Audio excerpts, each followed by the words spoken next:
So welcome, David and Jeff, to Metalladium Pages. It's a great pleasure to talk with you about Imprecation, one of the few bands that I listened for the first time in the 90s with the compilation El Teorgeti Goeti Suma, very difficult name until now. Even more than 30, I think more than 20 years that I listened for the first time, but it's difficult now. So we will talk about Imprecation, this new album, and more related to the metal world. Starting with a common question: how have you been, guys, during these crazy times? Because we started a pandemic 2 years ago, now a war in Europe. So who knows what happened next couple of years? Alien invasion, zombie apocalypse. So yeah, well, all kinds of things happen during pre-pandemic, during the pandemic, after. Namely, we lost our drummer to COVID. He died, and he was a very, very important part and a founding member of the band. So we're trying to carry on, keep his message going. This album that's coming out has got him all over it. The 2 songs that have been previewed so far, he wrote those. So we got more material that he's recorded on to release as well. So, we've been trying to stay busy. So.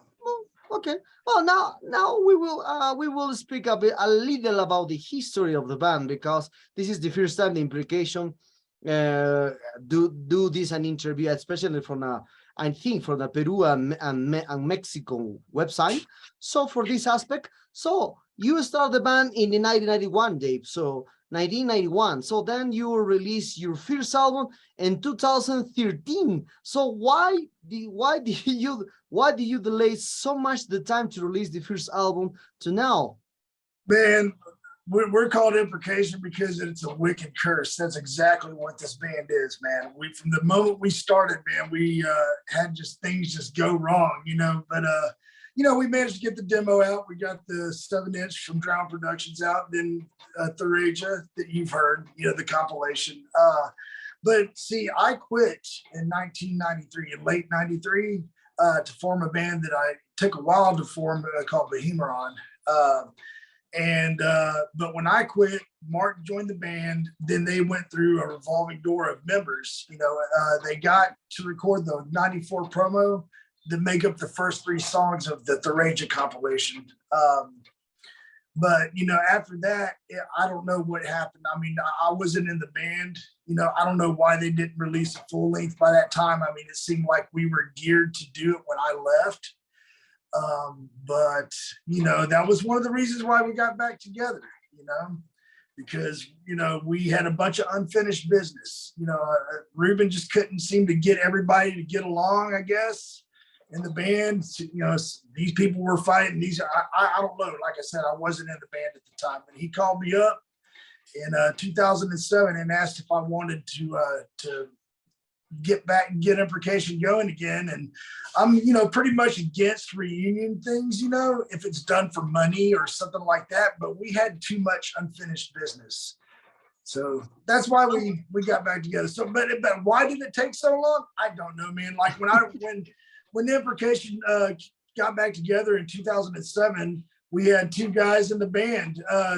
One of the founding members, Phil Westmoreland, he was in the band. Jim Case, who's was in Uncleansed. He was also in Infernal Dominion, all stuff, and he was in the later part of Imprecation before they disbanded.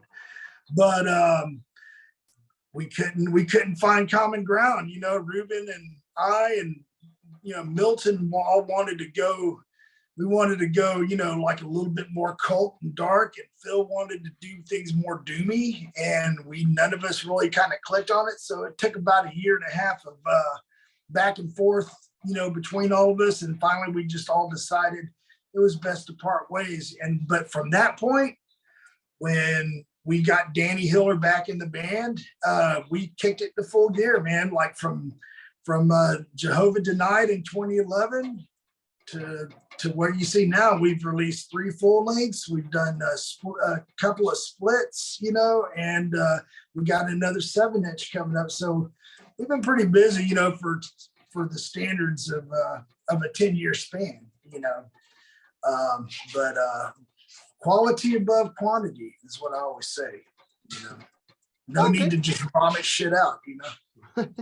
Okay. So into this matter, do you consider an Imprecation as a classic band, or perhaps with this during more than 30 years of existence and just 3 albums, and the process of the first album starting in 2013? So perhaps do you consider Imprecation as a classic band, or perhaps as a new band because you start again your career in 2003 with your split, then an EP in 2010. So yeah, I don't know. I like to think that we would fall in the classic realm. I don't really look at us as a classic band per se, but when we started in '91, we did record our music. We did have the demo, we did have the 7-inch, and we did have the promo that all documented our sound back in the day. Because it didn't release on an album didn't really necessarily mean much, in my opinion, because we already established our sound with those 3 releases as is. Now it might have taken a while to get a full-length album out, and the sound that we're doing now could be considered a newer sound compared to what we were doing back then. But we still try to stay true to our roots. When we were doing what we were doing, there weren't many bands doing it like that. There was Incantation and, other bands like Immolation and Morbid Angel and, a couple others that were like, demonic and, they were still death metal. They weren't black metal, there wasn't a whole lot of bands doing it. Final Remains was another one, but, it is what it is, man. We staked our claim back in '92 when we released Ceremony of the Nine Angles, and that's that right there is history. Can't do nothing about it. It is what it is. We were there at the beginning. So. I'd like to add something to that. I've only been in the band. Dave, when did I join? Was it 2014? I think. 2014. Yeah, 2014. But I saw, being from the Texas scene, when I was 17, I got to see Imprecation play on a show that I ended up playing with them in a completely different band, even though we didn't know each other back then. Oh, I know. They were both opening for Immolation, and that was a really big deal back in '92. But the reason I bring that up is just I would say it's fair to call Imprecation a legacy band because they have a legacy from then, from that era, from when that all sprang forth. And now there's a continuation with the same spirit, the same idea, no change in theme or meaning or really execution, other than it's just a little more elevated and professional from an additional 30 years of playing music and kind of the sum total of all of our experiences and learning how to craft music. But I don't know. Speaking as a fan from back then, I would say Imprecation's a legacy band, absolutely, and a classic that has kind of reinvented itself and reestablished itself based on that legacy. Yep. Yeah. I'm d'accord because I'm a huge fan from this.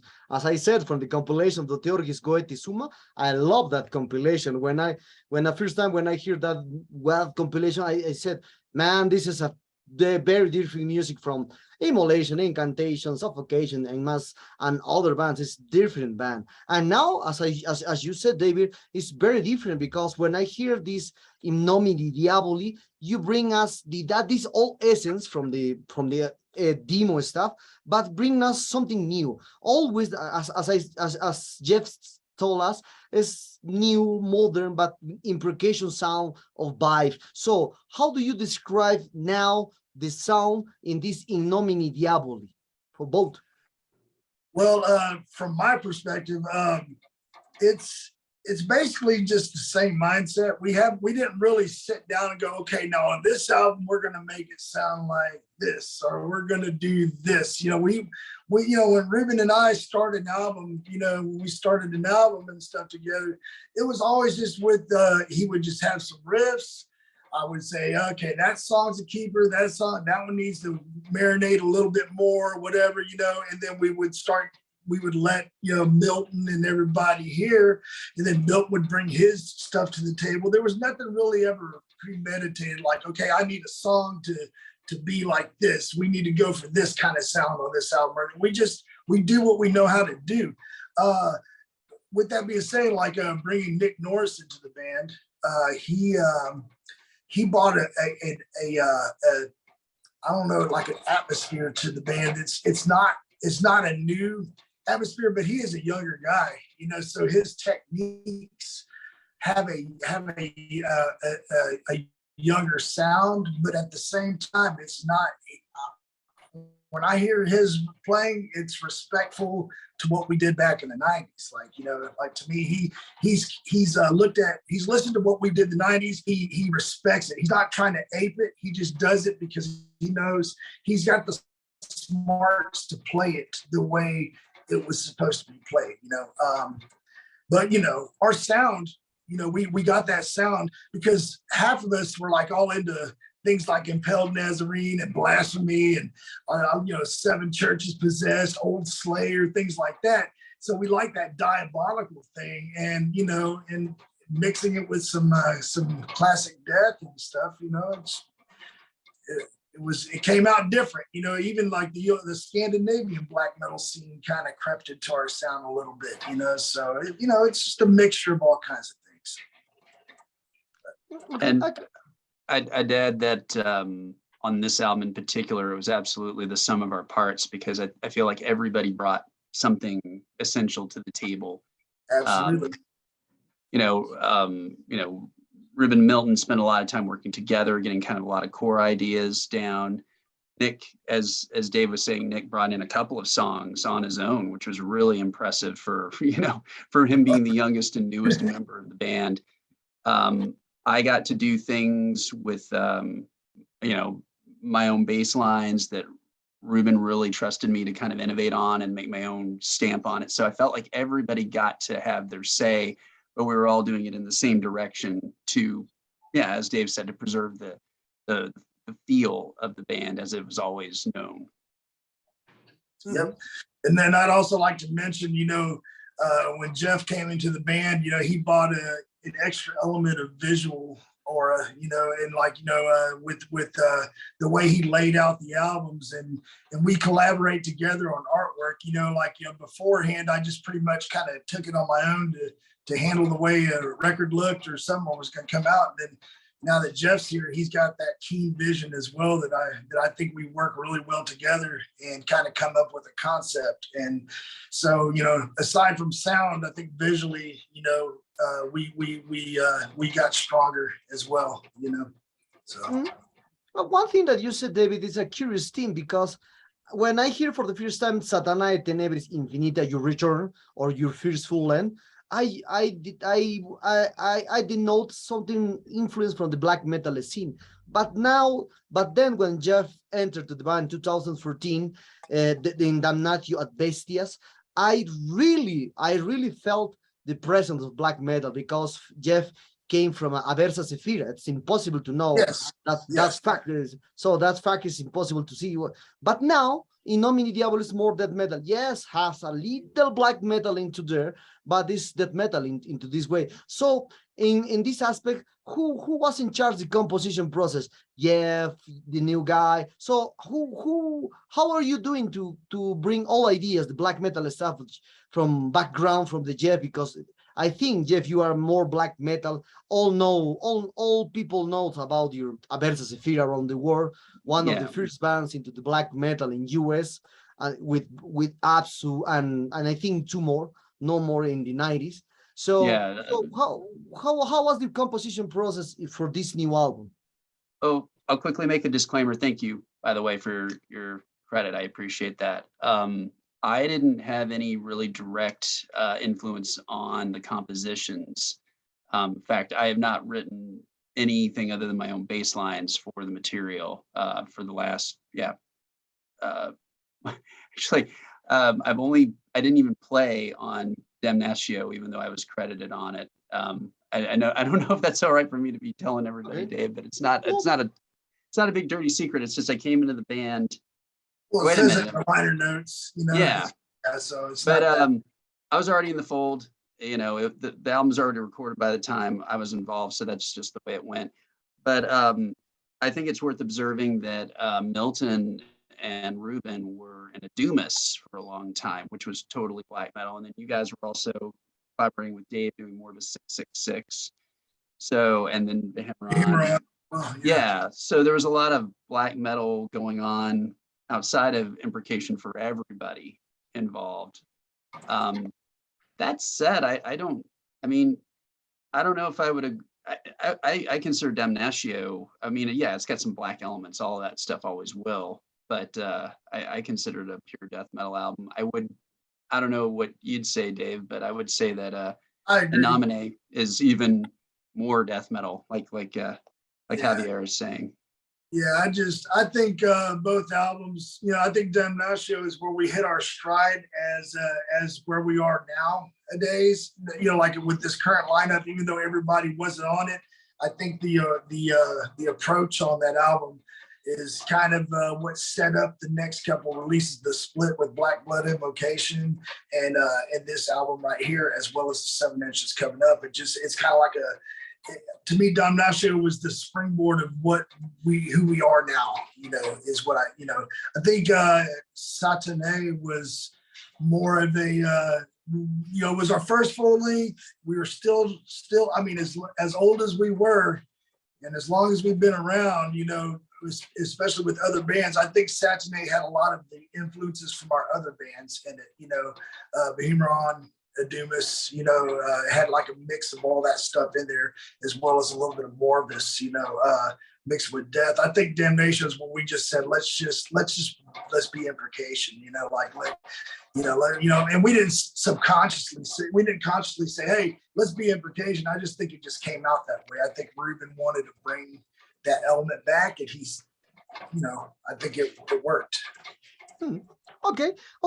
Another detail that I saw a lot is the names of the albums. Speaking from the first compilation, Theorgis Goetis Soma, then Satanae Tenebris Infinita, Damnatio ad Bestias, In Nomine Diaboli. All names are in Latin. So what are your fascination, or why do you decide to put all names in Latin?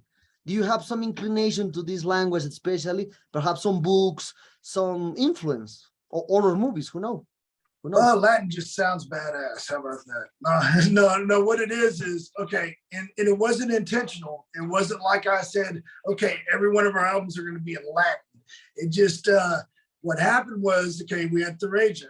Okay, that was the compilation. That's kind of like was our mark on the 90s right there, you know. And so we were crafting our first album, and it was going to be called Of the Black Earth. That's what the name of the album was going to be called.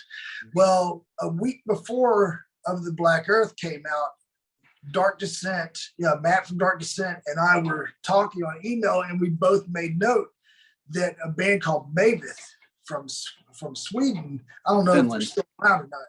Yeah, they had this album called, what was it? Something of the Black Earth? Coils of the Black Earth. Yeah, Coils of the Black Earth. Well, we have a song on that album called Coils of Eden. And then we have a song called Of the Black Earth. So there was too many coincidences, even though I never heard Maveth before. So I was like, rather than people thinking that we're trying to emulate a label mate, because nothing against Maveth, but I just wasn't familiar with their sound at all. It was Of the Black Earth was a title that was going to be our first album.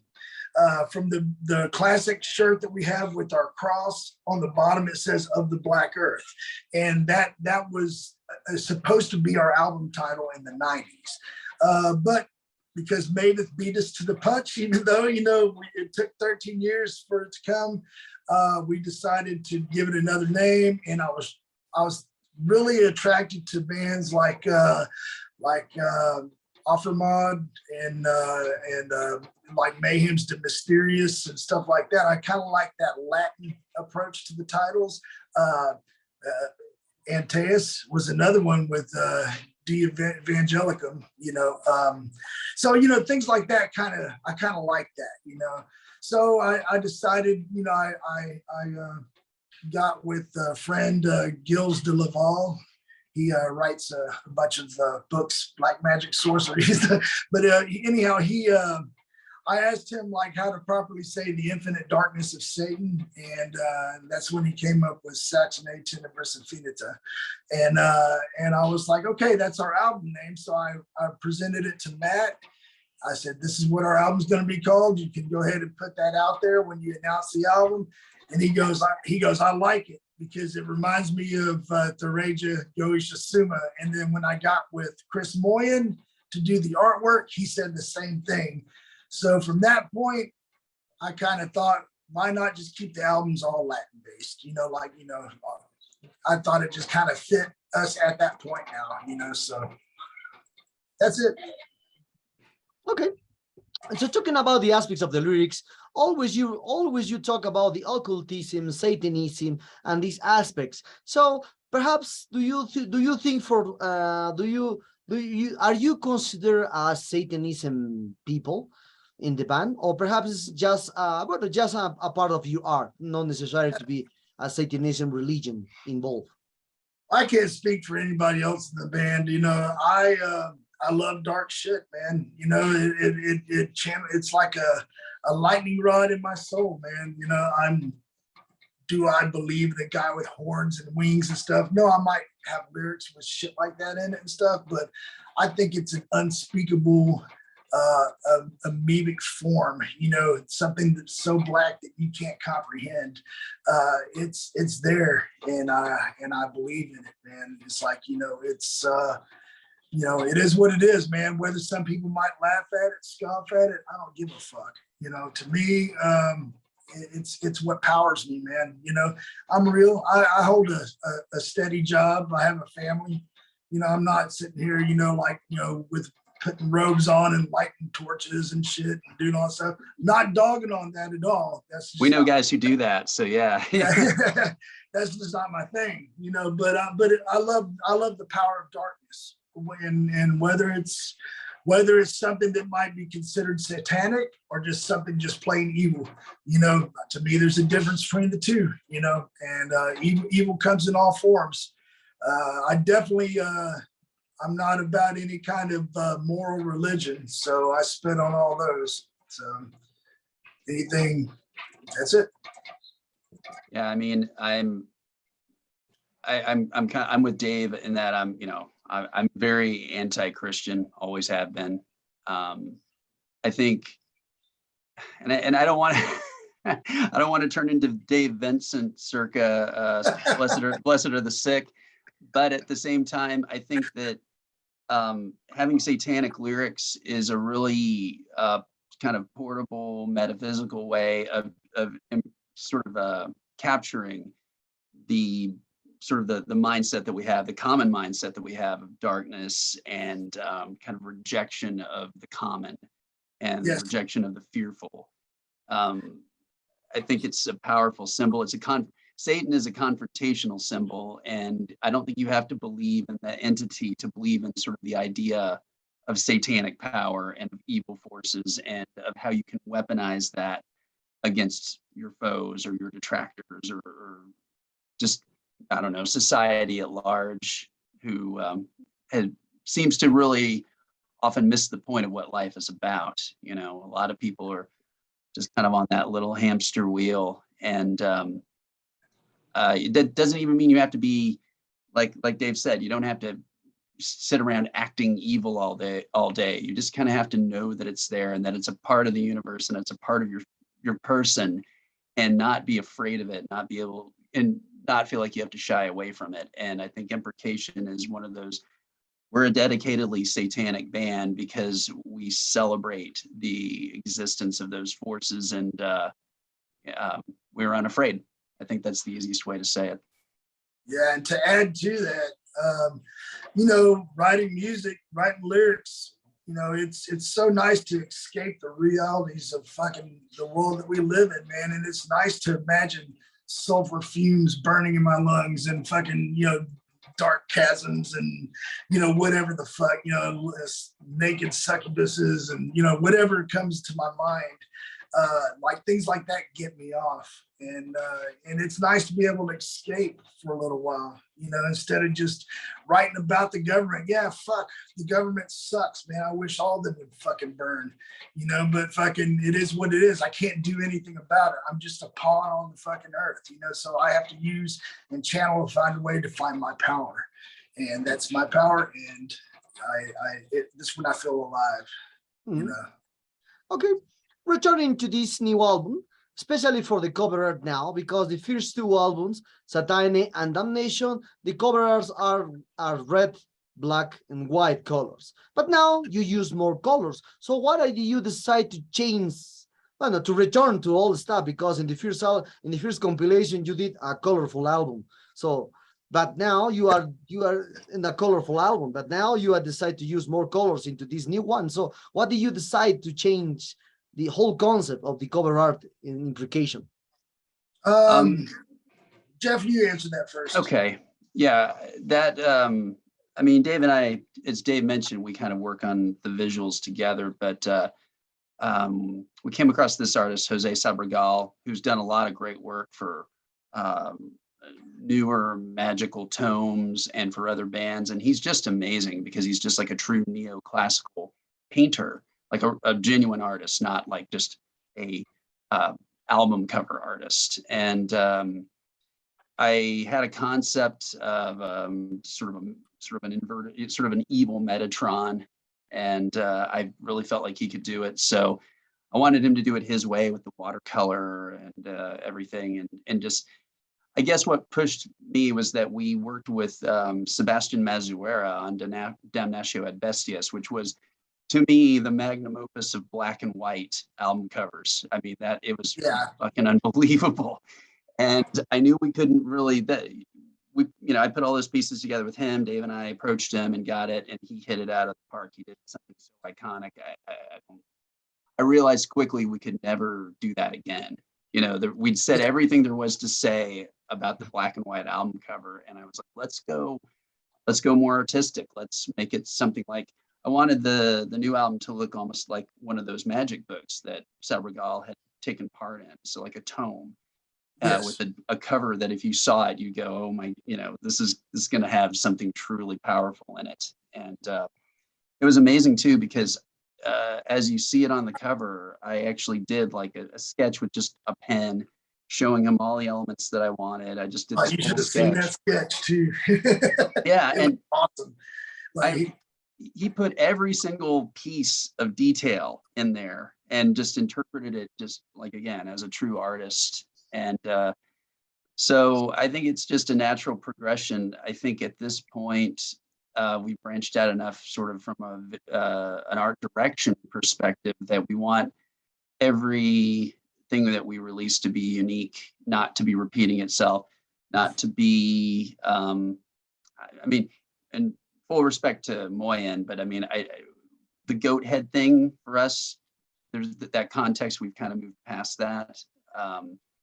And there's nothing wrong with that. I mean, there's bands that, you know, live and die by it, and I think that's great. But as we sort of upped the ante on the concept and the execution and the layering, and for us to all come together as a unit and create these ideas, I thought it was really important to, again, just raise that level of presentation. So we're going to keep doing stuff like that. We're going to keep using artists who really have a different look and feel to make sure that everything we ever put out is really stand out. Yeah, I you know, kind of like Jeff said, man, you know, it's, you can only do to me, it was time to make our albums stand out from each other. You know, like Jeff said, when Sebastian did that piece on Damnatio, it was so epic, you know, that there was no need to go down that path. And not only that, but a lot of people, you know, to me, it's more stimulating to have a variety of look, you know, like, you know, if you just release the same album cover over and over and over, then it's just going to feel like the music inside is the same as well, you know, and even though it might differ, and that's just my opinion, there's nothing wrong. Like when a band like like a Proclamation, for example. You Yeah. know, like I think they fucking rule, man. I love Yeah. Proclamation. They got their place in their purpose, man. They're fucking sick and bestial. But I just kind of felt that the Black, White, and Red has run its course with us as well, and it was time to bring something on a grander scale. And I approached Jeff. I was like, "What do you want to do on this next cover?" He goes, "I don't know. We just need to make it look different." And I'm like, "I agree." And I threw some artists at him, and we both we both agreed on Sabagal, and Jose is his artwork is just, I have no words. It's just, I can't wait to have the album in my hand and look at it in the physical format, because I got one of the original pieces, as does Jeff. It's to see it on paper, on parchment, or I don't know the medium he uses, but it's just, it's something special, Yeah. So. Well, we are living now in a world that every people knows. Well, every people talking about the 15, 20, or 25 years old, they love to do their playlist with 1, 2, 3 songs. We are returning to the cyclic time, to the 40s and 50s, when a music just played with 1, 2, or 3, or 4 songs into the radio. And now we are living these times. So for you, and relating to this aspect, so for you, which songs for you, especially for both, are capture the whole essence of this In Nomine Diaboli? Well, it would have to be the ones that we started off with, Bringer of Sickness and Reborn in Fire. I felt that Reborn in Fire encompasses it, like it tells the story of what's to come. Like when you hear Reborn in Fire, it kind of sets up the album perfectly. Like, it's got all the elements in the album all into one song, and it's very epic. But Bringer of Sickness had to be our feature, or it was our only feature-length video as a band, a feature video with the actual like direction and stuff like that going on. And let me tell you something about that song. Bringer of Sickness was originally supposed to be an imprecation song. Like it is an imprecation song, but it was written in the late 90s in Imprecation, but Imprecation broke up right before the song got a chance to become a song with Imprecation.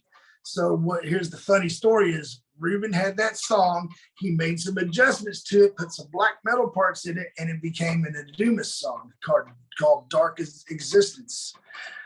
Dark Existences, I believe is what it's called. And well, Ruben come up to me before, when we started writing this album, the only song we had on the table at the time was No Kingdom Awaits, Let Us Pray, the very last song on the album.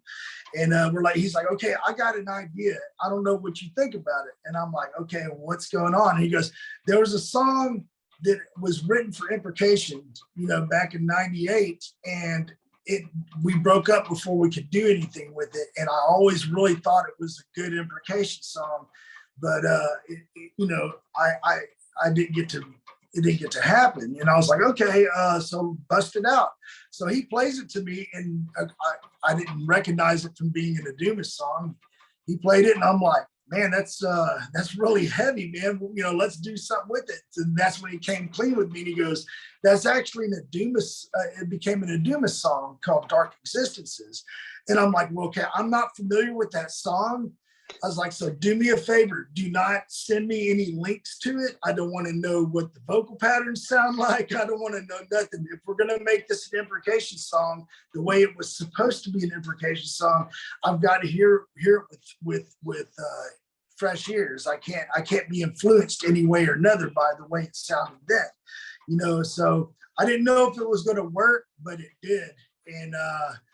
And to me, that song made a long journey to get back to where it belonged. And so that song had to be our first. It had to be, because it was, almost 15 years in the making, So, it was one of those things we had to make sure that it became the lead off example of the album. But as far as a single, I don't really know what that word is. I just kind of go with my gut. What represents our album the best, and just that kind of thing, you know.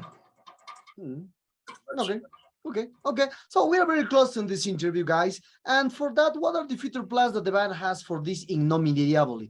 Perhaps a more videos upcoming, perhaps a US tour or Latin American tour. Who knows? Because a lot of people likes Imprecation here, because as I said, in the 90s, when some friend bring me the tape here, well, we love it. We think this was your first album in the 90s. Then we entered that it was a compilation from the band. So perhaps a Latin American tour or European tour, who knows? You know, I mean, it would be really challenging with, you know, because we're all, you know, we all have careers and things like that going on right now. So we would take time off to play a certain amount of shows. A full-fledged tour is probably out of the cards. Yeah. You know, but the right promoter to bring us down, we've already talked to a few, you know, throughout the years. We were scheduled to come down to Brazil, but then COVID happened. Yeah. And that messed everything up. We were going to be playing the, what was the festival, Jeff?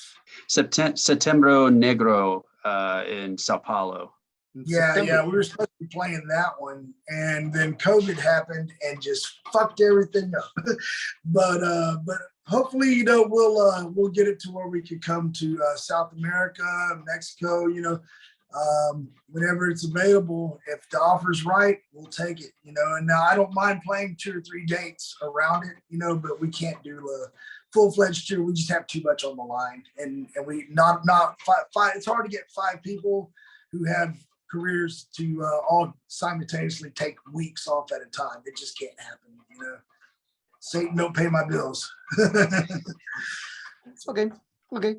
Well, now talking Jeff especially, it's a huge pleasure, as I said, to talk with one of the members from the classic band Aversa Sephira. But a sad thing is the Aversa Sephira end up in the 4th album in 2008 with Advent Parallax. So so the first question going to the, perhaps in the future Aversa Sephira will reunite for a new album, for a new spectre, this kind of aspect? No, I can say that definitively. We will not ever reunite. I'm really feeling fulfilled with being with Imprecation. Nick from Imprecation and I also have a newer entry called Trenchant, which that's about the closest continuation that will ever happen to a Aversa Sephira as Trenchant. And even then it's death metal, not black metal, but the spirit is the continuation. But no, I can say that with certainty because Sanguine, the guitarist from Aversa Sephira, has completely left the scene. He is not, to my knowledge, even a musician anymore. And he and I had a pact when we formed the band that it would not continue without both of us together ever. And he's not coming back. So, I mean, we've been offered a lot of opportunities. Well, I've been approached many, many times to bring it back with or without him, and I refuse to do it. So I can say, thank you for your interest, of course, and thank you for your, you know, the ongoing support. But no, it will never come back. So it's Imprecation, Trenchant, or nothing. Okay. Well, and next question is into this aspect. Well, you know about the books around the world talking about the Greek black metal scene, the death metal, the Swedish death metal book, the Finnish death metal book, and a lot of books of black metal too. So, but a curious thing, because as I said, I'm from the 80s. I'm always listening to black metal stuff from Scandinavia, Norway, Sweden, Finland, Greek. I love this scenes, but and the last 5 years appears 2 books about talking about the black metal into the US, like a sound, when a personal sound into there. But you, as you are one of the former of the black metal style in US, I ask this question too to the drummer of Apps, to this one, and he told me that I don't have comments about these books because I prefer to stay away of these comments. But for you, going to the same question. So what is your opinion about these books told everyone that the black metal from US has a sound. I don't agree with that. And I would kind of be the same way about commenting on those books, because it's really something. It's like you had the Swedish death metal book out there that's really a good one, and an accurate one from everything I know. Daniel Eckeroth was part of that scene. He wrote that book. Yeah, I know there's a lot of different books about a lot of the different movements. It seems like inevitably the ones written about American bands or written by Americans about black metal in general are always written by outsiders. It was never anybody who was there at the time.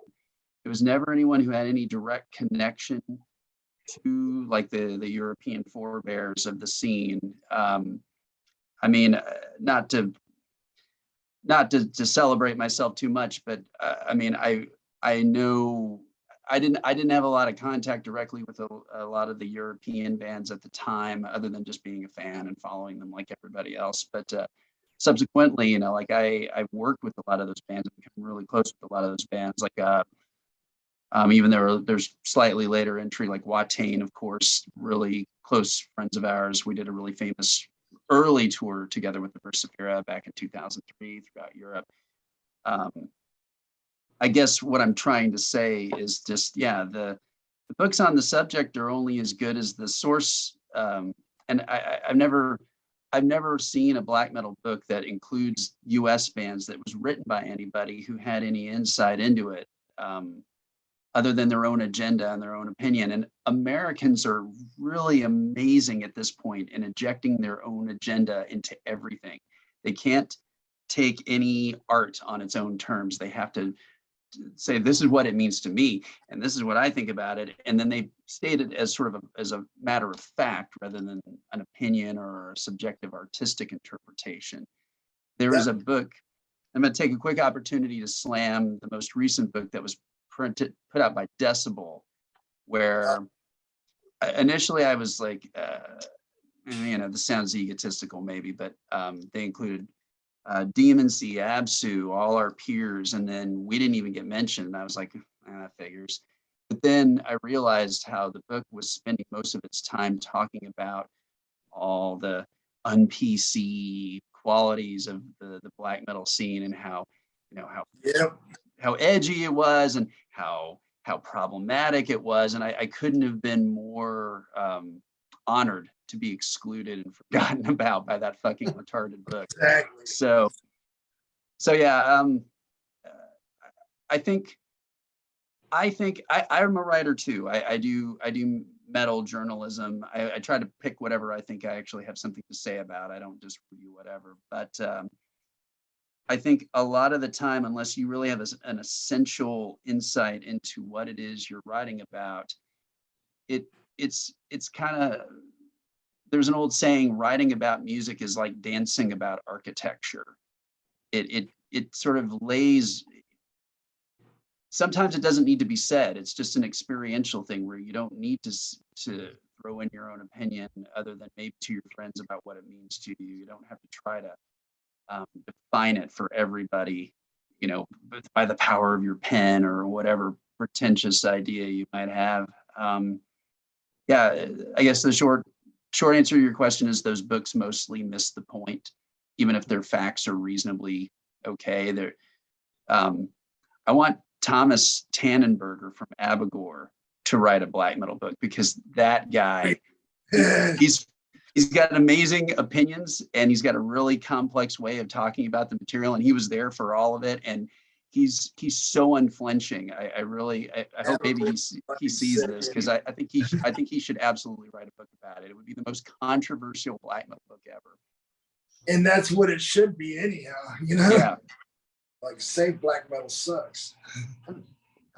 I'm amazing that you say that the Thomas from Abigor said that we'll talk more related with the US scene, when he is from Austria. Oh, no. I meant he should just write a book about black metal in general. Okay. Yeah. No. He's definitely not associated with the US scene. And I mean, I know he supports some of the classic bands from that scene, of course. I mean, he supported us, and, you know, which was a huge honor. But no, I'm just saying, I don't think there's ever been one single book about black metal that ever really captured the idea of it from a first hand perspective. My cat decided to make an appearance here. Okay. Well, guys, the sad times arrived at this interview. I hope you enjoy this interview like me, talking about everything in the band, and remember a versus Sephira, a very sign in the world. I hope fun. So perhaps do you want congratulations for this new album. It's an amazing one. We put a 9/10 score. It's a great album for Metallerium for that. So perhaps do you want to add something to your Latin American fans that expect someday a small tour in Mexico, perhaps in total death over Mexico, because it's very near from US, or who knows, in Setembro Negro again, for the next year, who knows, and for the Metallerium followers. Jeff, you take it first. I'm going to state what I think is an obvious thing and say that metal, underground metal, death metal, black metal, it must remain dangerous and confrontational and exclusive. And I know that is not the cool thing to say right now, but I've never been about the cool thing to say.